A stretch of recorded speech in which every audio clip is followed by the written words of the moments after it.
Welcome to Mind Body Monday. It's lovely to see you all here. And if you are listening and watching the replay, I'll welcome you to the replay as well. And just as we have live sessions, you can get to chat, and I encourage you to chat during the live sessions. If you're watching a replay, go ahead and leave comments, because we'll monitor those comments, and it will really help to build the community. So thank you, each one of you, for stepping up and taking the next step to better your health and well-being, and supporting Mind Body Monday. So we have a very exciting lineup tonight. There's really two topics. The first topic is going to be one of my favorite meditation practices, and that for the time being, I'm going to be sharing with you the beginning of Mind Body Monday meditation practice, because the name Mind Body is already hinting to the fact that we're connected. We're just one system, and it's not mind and body, it's just mind body, and really soul should be thrown in there as well. And that helps to settle the connection and make the connection much more real, and as a result advance our consciousness and healing in the body. The second topic I'm going to be covering with you tonight is really leaky gut syndrome, which is really quite a gray area, and an area that in my practice over the last 30 years, I've been working quite extensively with. So I'm going to share with you some of my insights and best practices for really any digestive disturbance. And I'm just curious, how many of you actually have had any digestive problems in the past, or are currently struggling with or dealing with a digestive problem? Go ahead, just type in the chat if you've had in the past or currently dealing with some sort of digestive problem. And if you have a diagnosis, go ahead, just type that in. Not because a diagnosis really locks you into something, but it really gives me a clue in terms of who's showing up and how I can support you best. So go ahead. If you've ever had a digestive challenge in the past, just type me.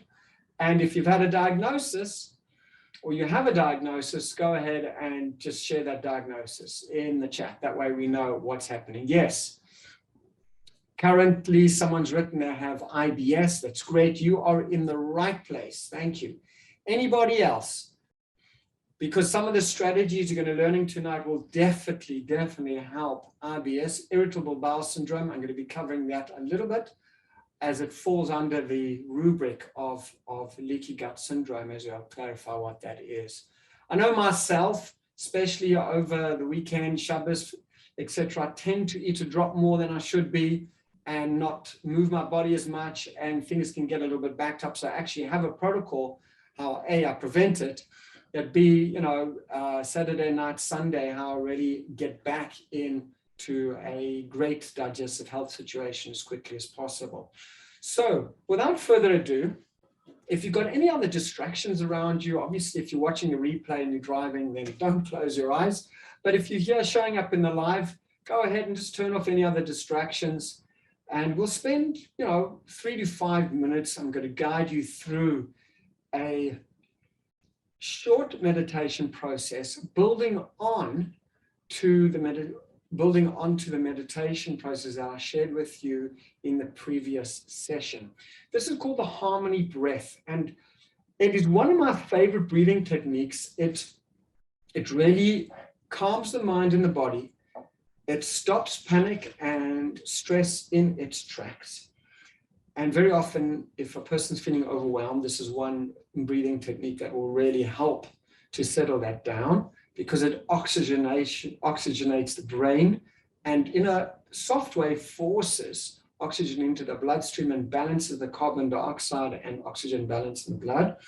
It helps to deal with insomnia and sleeplessness. It helps to control hyperventilation, helps to refocus if you've lost your focus, and helps also to heal tight junctions. So wait a little bit, because you're going to learn all about tight junctions in a couple of minutes. So if you're ready, you don't have to close your eyes. I like to close my eyes because it brings my awareness inside. So if you're comfortable doing that, and if you want to peek, that's okay too. So take a nice deep breath in And as you breathe out, just drop your shoulders down. You can allow your eyes to softly close. And then taking a gentle breath in again.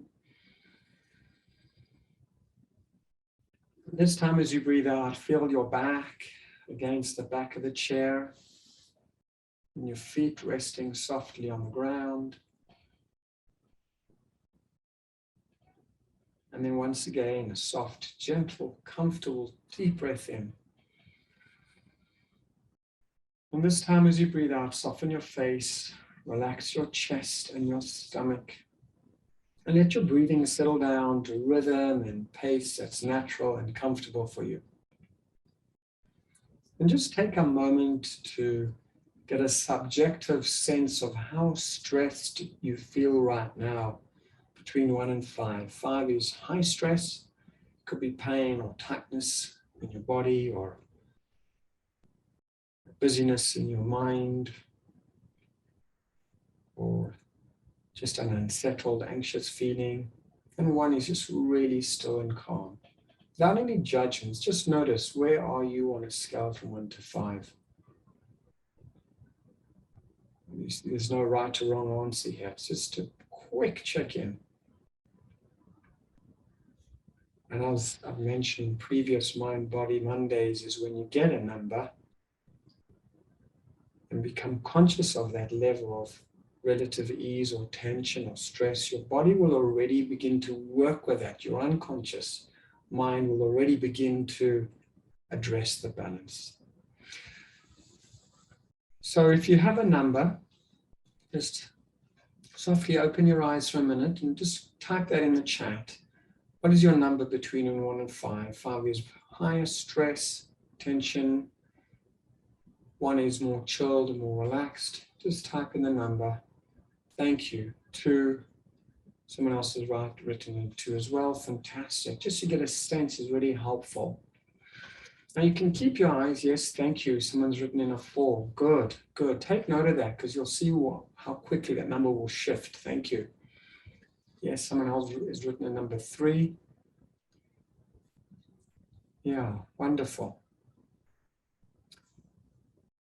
This breathing technique is the harmony breath. It's really in 4 stages. So you can keep your eyes just for this open for this explanation part.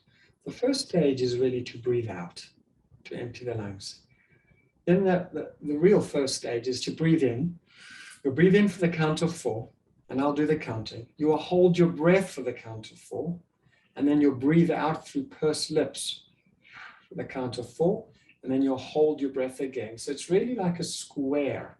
So you'll breathe in for the count of 4, hold your breath for the count of 4, breathe out through pursed lips for the count of 4, and hold your breath. Typically, I do this before going to sleep at night and waking up in the morning. That way I just begin my day with some deeper oxygen breaths, calming my body, helps me to get a deep REM restorative sleep and gets me recharged in the morning. And I do this 4 or 5 times. Today, however, I'm going to guide you through doing it once because we've done this in previous Mind Body Mondays. And if you haven't been with me then, you can check out the replay. And then I'm going to invite you, this is the next step. Then I'm going to invite you to imagine a wonderful healing color. Sometimes I think of the rainbow. And you don't really have to think, oh, what color shall I use? Because there's no right or wrong number. And the thousands of times I've done this, different hue or different color comes to me. Sort of relying on your inner knowing, relying on your unconscious mind, just to surface a healing color that you need at this time. Now, each color has a specific frequency, a different vibration, and also a different effect in your mind, even if you just imagine it. So the first stage of the breathing in force is just the technical part of the breathing, as I've explained. Then once we've done one round, you've got a sense of how to do it. Then I'm going to invite you on the breathing in part. You'll breathe in a wonderful healing color, whatever feels right. Sometimes for me, it's a blue or a pink or an orange or a very subtle hue or just a lovely sunset energy. And then you hold your breath and you just allow that color to infuse your brain and your body. And we'll do that on its own in the background without you having to really manage that. And then as you breathe out through pursed lips, just imagine breathing out any stress or tension, like a dark cloud leaving you. It's pretty simple. If you don't have the instruction fully, just follow me along. We'll do this a bunch of times, and you'll practice on your own. Then we'll have another quick check-in, and then we'll carry on with exploring the topic for tonight as well. Okay? So, sitting up in your chairs, taking a nice deep cleansing breath in before we start. Now breathing out completely, empty your lungs. Now I'll count for 4, breathing for the count of 4. 1, 2, 3, 4. Drop your shoulders, but hold your breath. 1, 2, 3, 4. Very good. Breathing out through pursed lips. 1, 2, 3, 4. Hold your breath for 4. 1, 2, 3, 4. Breathe normally. Very good. That was one round. As I said, typically I do this maybe 4 or 5 times, morning and evening. Now for the next step already. I'm going to have you count for yourself. You're going to breathe in for the count of 4. And as you're doing that, connecting to a healing color that you feel or sense would be helpful for you now. And if you can't imagine a color, just get a sense or knowing or remember a beautiful healing color that's calming and relaxing. And everyone's different. Some people like pinks and mauves and greens. There's no right or wrong color. Just trust in your unconscious. You've got to hold that color in. And then as you breathe out like dark cloud of gray or black, or just an unpleasant color, breathing out the darkness. Hold your breath again and breathe in the healing color. We'll do 2 or 3 rounds, and I'll do some guidance as we go along. Okay? So, sitting up in your chairs, breathing out. Now connecting to a beautiful healing color. Now breathe in for 4. 1, breathing in that beautiful color. 2, 3, 4, hold your breath and let that color move intelligently through your brain, through your whole nervous system, calming, relaxing, soothing. And as you breathe out now for the count of 4, just imagine 1 dark cloud of stress or tension leaving your body. 2, 3, 4, holding your breath.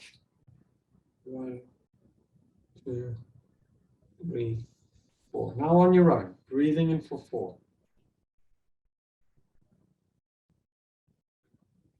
Holding your breath.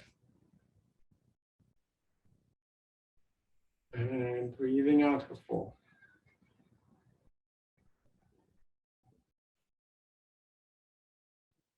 Holding your breath.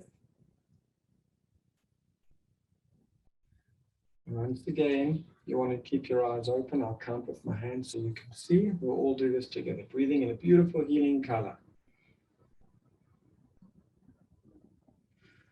Hold. And breathing out.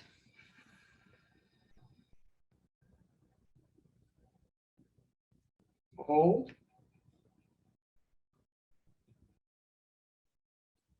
Once more. Breathing in.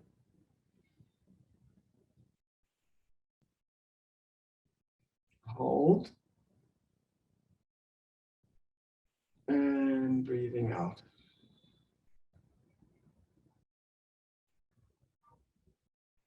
And hold. And breathe normally. Softly open your eyes. Coming back to our Zoom session. Just moving around your fingers and toes to orientate yourself back inside your body. I'm just curious, go ahead and type in the chat what you noticed. Your stress levels shifted from the beginning.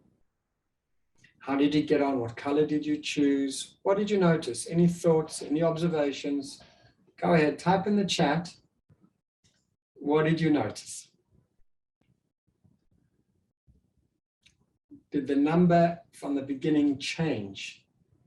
a person who typed in a 4. I'm just curious, did that change in any way? Did you manage with the colors? Excellent. Stress went up as I tried to inhale color. Good. That's a very good observation. So this is new. This is a new skill. So allow it to be more natural as you go along, and softly practice it. You can practice this tonight as well, or later today when you go to bed. Yes, someone else said they breathed in a teal blue and it went down to a 2 from a 4. Wonderful. And this is just the first time we've done that. The more you practice, the more you'll become familiar, and you'll be able to use this at any time of the day when you're waiting in a traffic jam, or you're waiting at a line in the bank, or in a situation that's stressful. You can just breathe in a color, even without the force. So well done, everybody. Well done. Excellent. So sitting up in your chairs, we're now going to move on to the topic for this evening, for today. Now, I don't know how many of you have heard of leaky gut syndrome. So leaky gut syndrome is really not really a diagnosis, as you'll understand shortly. And to understand leaky gut syndrome, you need to understand a little bit about how our gut lining works. So our gut lining is made up of a barrier of what's called tight junctions. That's a medical term. Tight junctions control what gets through from the intestines into the bloodstream. The good guys are digested, fully digested food and healthy particles. The bad guys are undigested food particles, bacteria, and things that shouldn't be going through these tight junctions. They escape into the bloodstream and mount an immune response in the body. You see, when these tight junctions get a little bit weak, there is an increase in what's called gut permeability. This is called hyperpermeability. That is too much permeability happening in the gut, also known as leaky gut syndrome.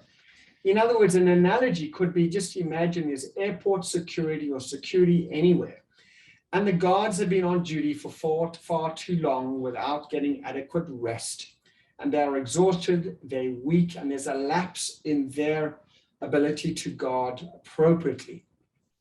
So people are moving through security who really should not be moving through security at all until they've been checked by the security guards. But because there's been a lapse with these security guards, because they're exhausted, really people are going through, and that causes potential problems.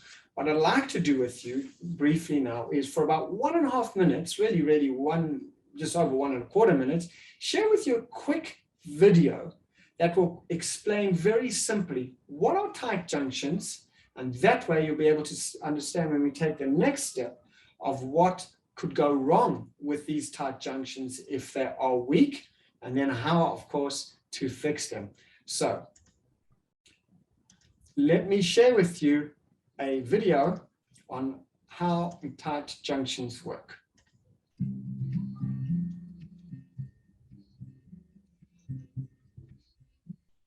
Our intestines are lined with barrier cells, called epithelial cells, that transport nutrients from food into our bloodstream. These epithelial cells have tight junctions between them to ensure that no undigested food particles, digestive waste, or toxins escape into our blood and create health complications. Healthy epithelial cells are supported by a balanced microbiome of good and bad bacteria, which is supported by a nutrient-rich intestinal environment. Stress, poor diet, lack of exercise, and use of antibiotics can disrupt our microbiome and intestinal environment. These disruptions can lead to weak epithelial cells and loose epithelial junctions. Without tight junctions, undigested food particles, digestive waste, and toxins can leak out of our intestines and into our bloodstream, causing inflammatory immune responses, various digestive disorders, and changes to the normal function of the digestive tract. This is often called leaky gut.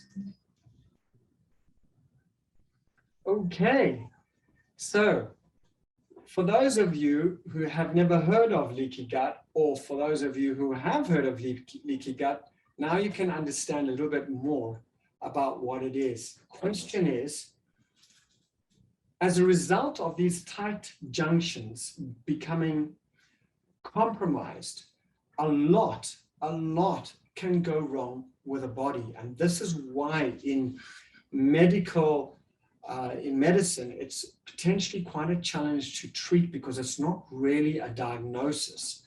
It's more of a description of a set of circumstances happening in the body. So once this barrier has been compromised, there are 6 main areas that I see within patients coming to see me that can really go wrong.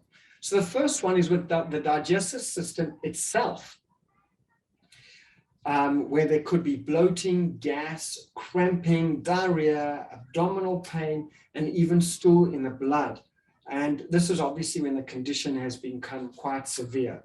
And not all leaky gut is the same. Obviously, the longer it's been going on for, the more compromised the tight junctions, the worse the symptoms can be.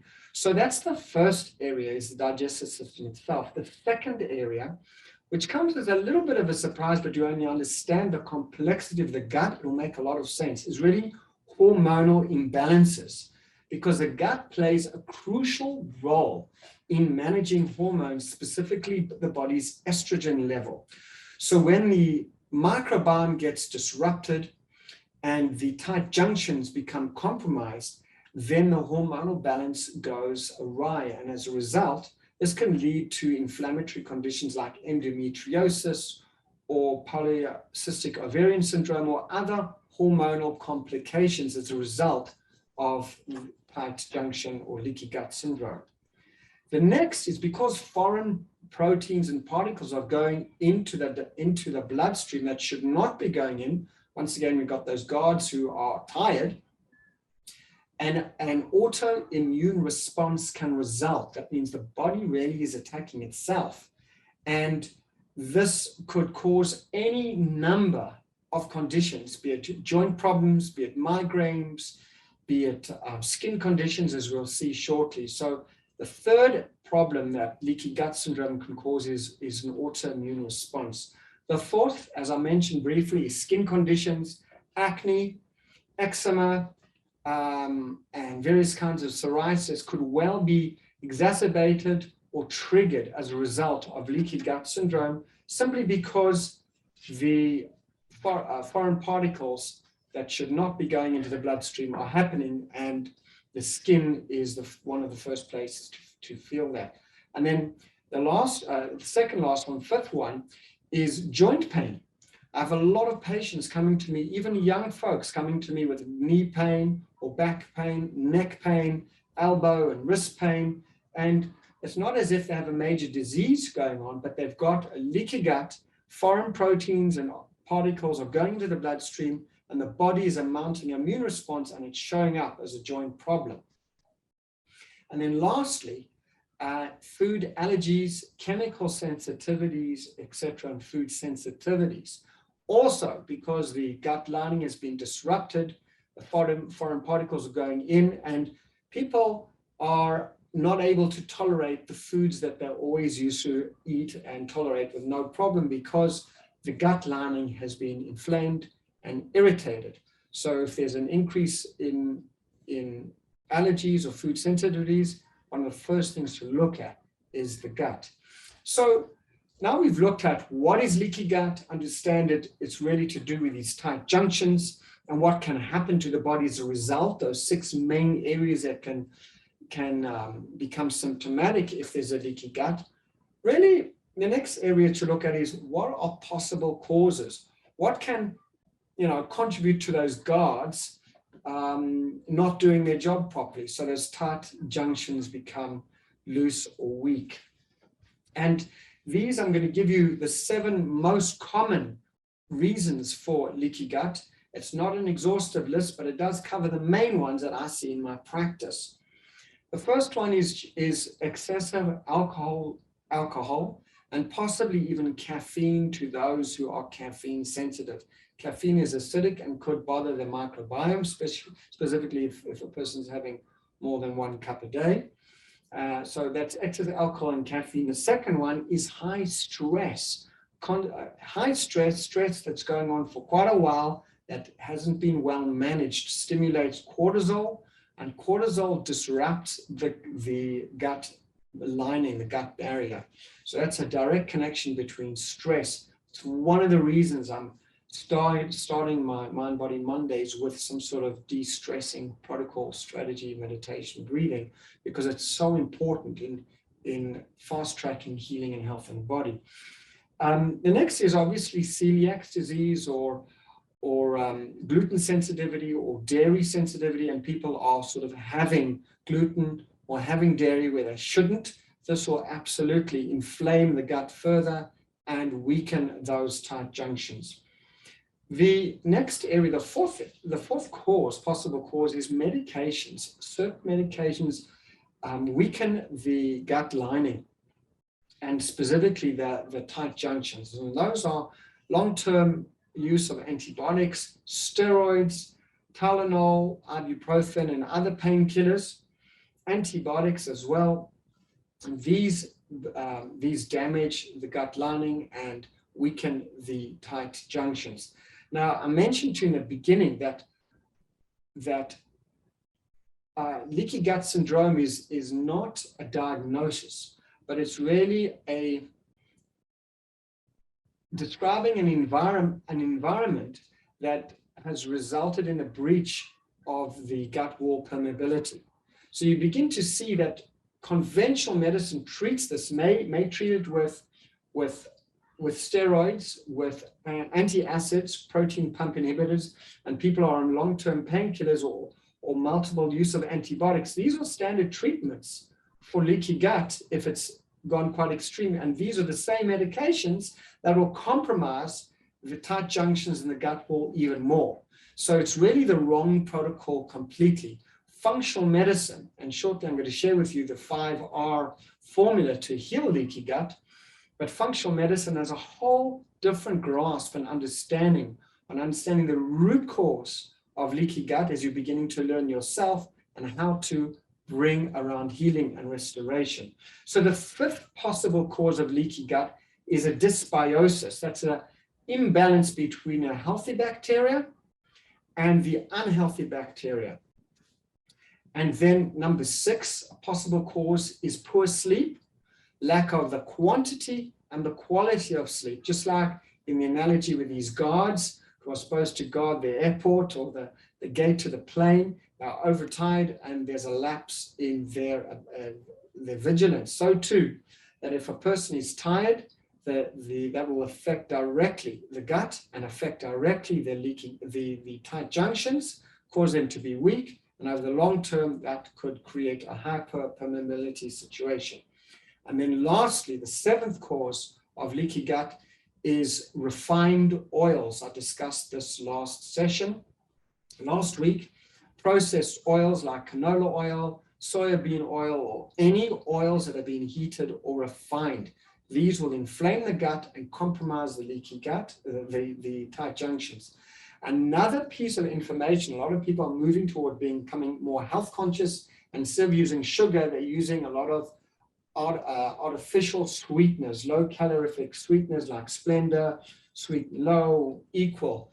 Research has shown that these disrupt the microbiome, and with the microbiome being disrupted, it will domino onto creating a compromise in the tight junctions, causing leaky gut.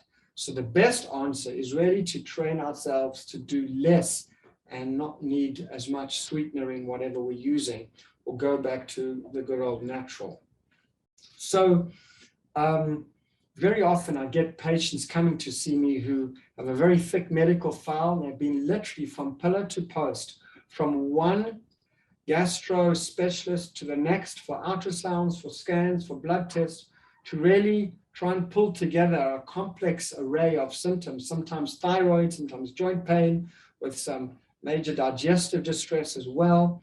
And this investigative process could go on for weeks and months and still no help. In the meantime, they prescribed a slew of the various medications I mentioned that are actually compromising the gut first. But in functional medicine, we have a whole different approach based on understanding these 7 causes.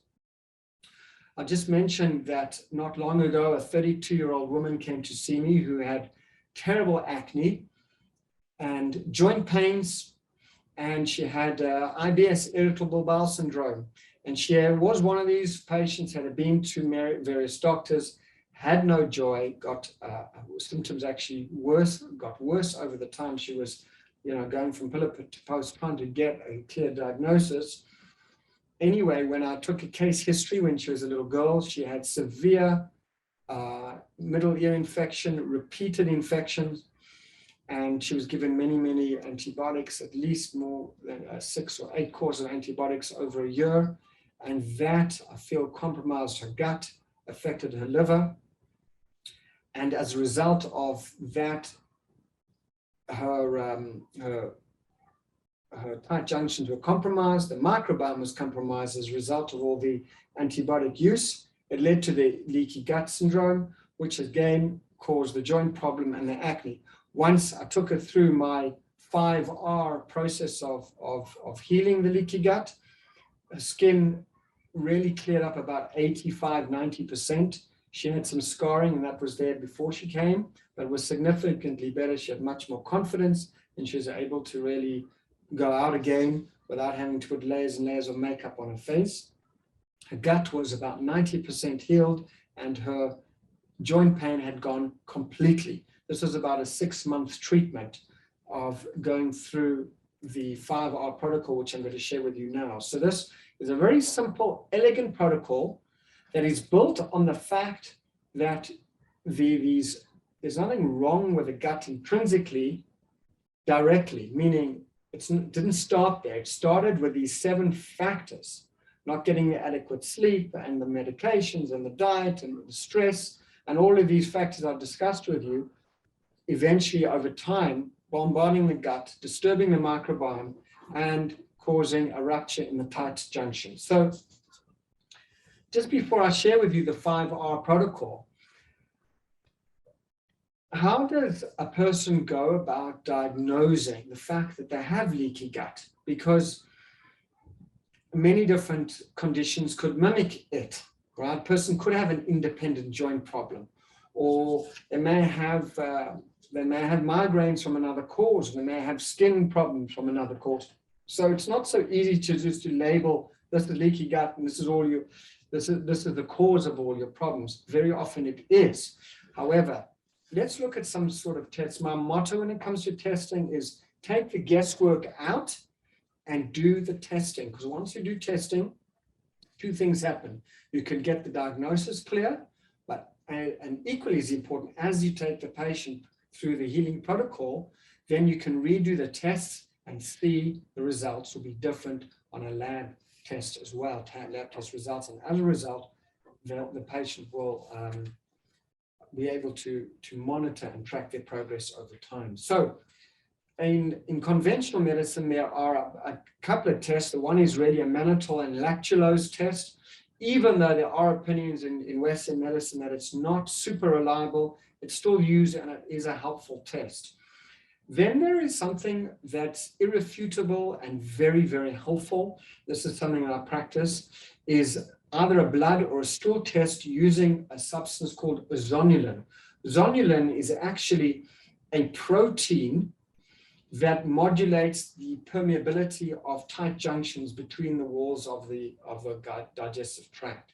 So when you do a stool test for the zonulin levels, you'll really be able to get a real working diagnosis if this is leaky gut or not.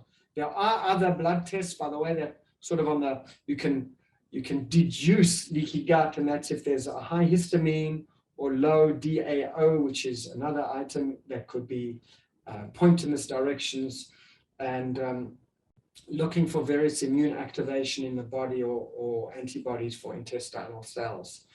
Then this particular test called calprotectin is not so much it's not really a leaky gut test, but it's really helps with decision making about IBD, inflammatory bowel disease, but it will give you a sense if there's inflammation in the bowel, the tight junctions are absolutely affected. And as a result of that, you can work back and restore the gut lining, restore the tight junctions to their normal health, and redo the test 3 or 6 months later and see that there's a very significant improvement in calprotectin or zonulin or the other items. So let's go back and look at what are the 5 R's. In the meantime, let's sit up in our chairs, take a nice deep breath in. And if you've got some water, there's a good time to hydrate. And if you're watching a replay, go ahead and you can leave some comments. And if you're here on the live, you can still ask your questions in the chat. And I want to share with you the 5R protocol. The 5R protocol is the order of the day to repair leaky gut. And I just want to make it really, really clear. The gut lining is one of the fastest cells in the body that turn over the quickest. Every 4 to 7 days, the entire gut lining is being sloughed off and eliminated.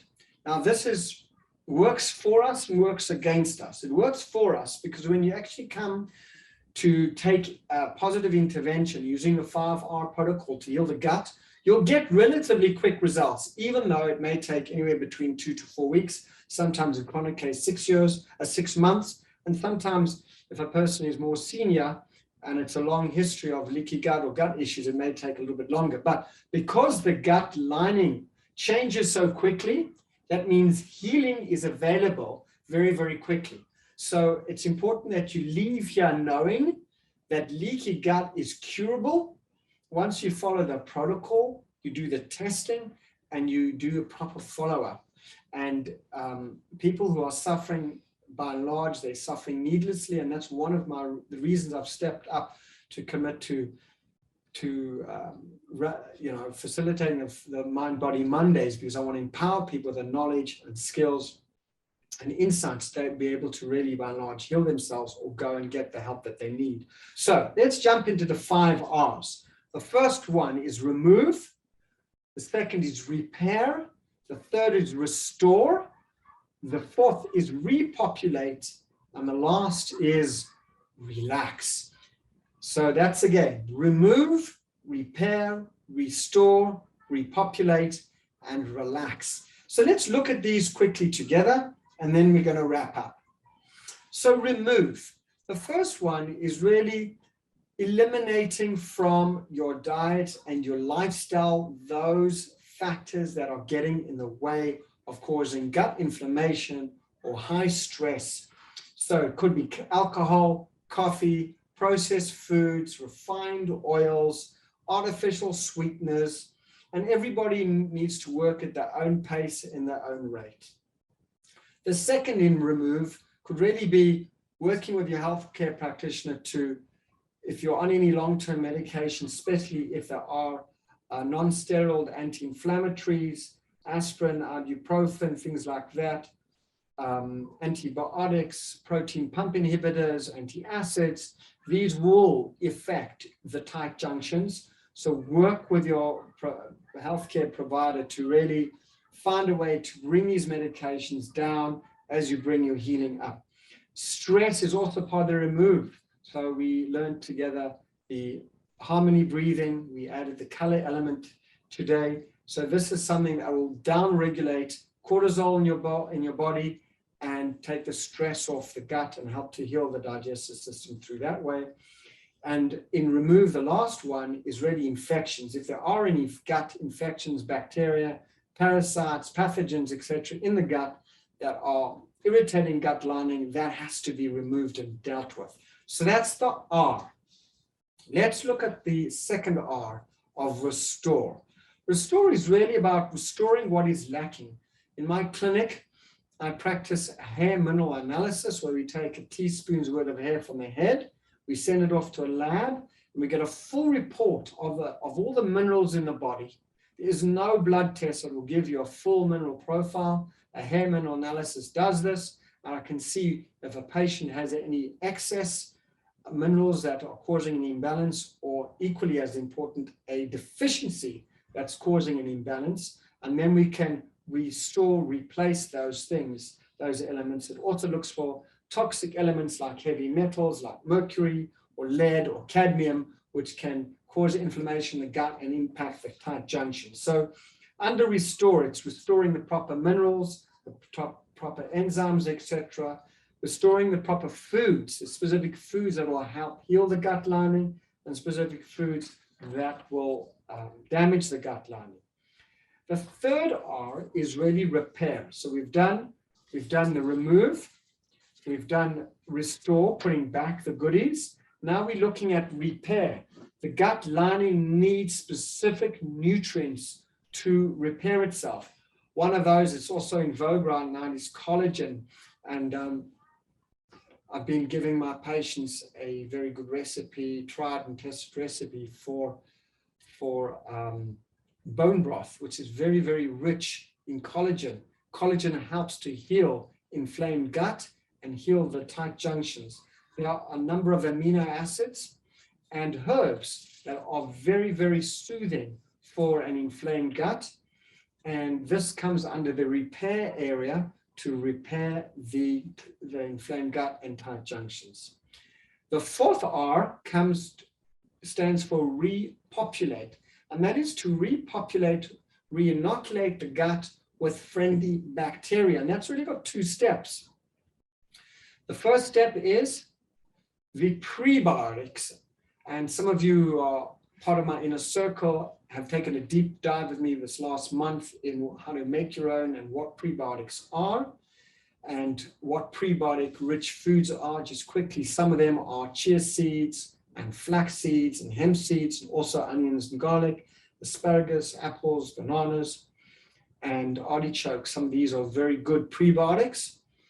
And probiotic foods, those are all the cultured vegetables, not cultured and then pasteurized like store-bought kimchi or sauerkraut, but really cultured sauerkraut and yogurt or kombucha or sauerkraut. These foods are cultured pickled vegetables. These really help to re-inoculate, repopulate the gut with friendly bacteria that can live off the prebiotics. Prebiotics are those special fibers that the probiotics will live off and thrive from, that will help the microbiome. The last R stands for relax. And this is why we started off to do today's Mind Body Monday with the breathing. So there are 4 points under relax. The first one is really stress management. It's managing anything that tends to tip you over into a more stressful situation consistently. A little bit of stress is a good thing, but high stress too long is not a good thing. So the breathing in fours with the added element of the color that we practiced at the beginning of our session will really help that. Improving your sleep, not only the quantity of sleep you get, but the quality of your sleep is really important. That helps to soothe the gut through the vagus nerve and down-regulate the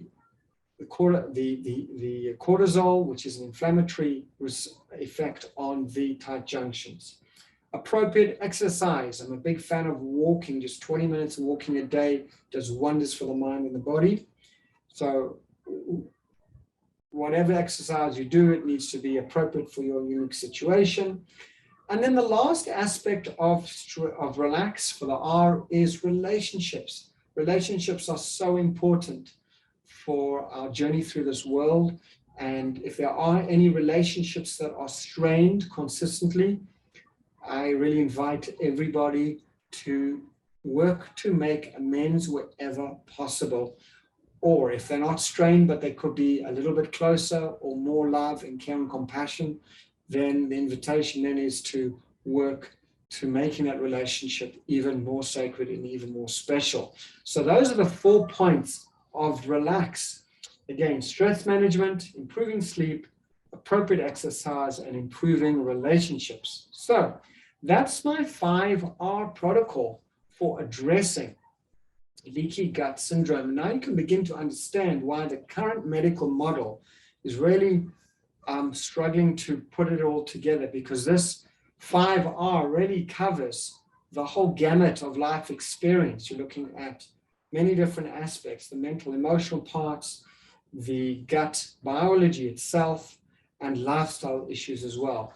And I just want to end with a question that some of my patients ask me is, how long does it take to heal leaky gut? And I mentioned before, because the small intestine cells, the endothelial cells, turn over so rapidly, that will work to our advantage once you introduce the 5Rs, because they'll be able to kick in very quickly. I've had patients within a couple of weeks feeling a lot better, 46 weeks significant improvement, and anywhere to 46 months total remission.